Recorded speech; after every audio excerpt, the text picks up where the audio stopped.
ഡേയ്, നിന്നെ ഞാൻ ഇന്ന് കവലയിലെ അറവുശാലയിൽ കൊണ്ടുപോയി തൂക്കും. താഴെ ഇറങ്ങടാ പുഴുങ്ങിയ പൂച്ചേ. എടാ പട്ടി, നീ ഈ കുരയ്ക്കുന്നത് നിന്റെ ബോഡിക്കും തറവാടിനും ചേരുന്നില്ല. ഒരു അറ്റാക്ക് വരാൻ ചാൻസ് ഉള്ള ബോഡിയാ നിന്റെ. പതുക്കെ കുരക്കടാ പൊന്നപ്പൻ പട്ടി. പൊന്നപ്പനോ? ഞാൻ ഈ വീടിന്റെ സിംഹമാടാ.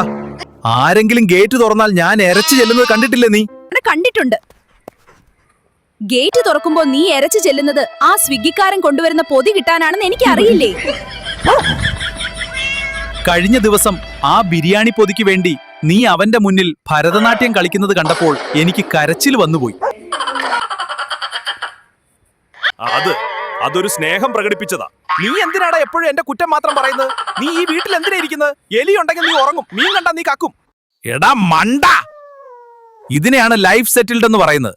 നീ രാത്രി മുഴുവൻ മഞ്ഞത്തിരുന്ന് കുരച്ച് നാട്ടുകാരുടെ ഉറക്കം കളയും.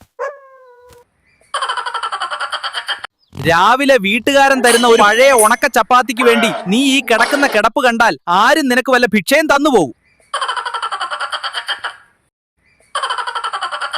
വേണമെങ്കിൽ ഒരു കാര്യം ചെയ്യാം. നിനക്ക് ഇൻസ്റ്റാഗ്രാമിൽ അക്കൗണ്ട് ഉണ്ടോ? നിന്റെ ഈ ദയനീയ രൂപം വെച്ച് നമുക്കൊരു സേവ് ദ ഡോഗ് ക്യാമ്പയിൻ തുടങ്ങാം. നല്ല ഫണ്ട് കിട്ടും. പൂച്ചേ, നീ വായ മൂട്. ഞാൻ പോയി യജമാനോട് പരാതി പറയും. നീ എന്റെ ബിസ്ക്കറ്റ് കട്ടെന്ന്.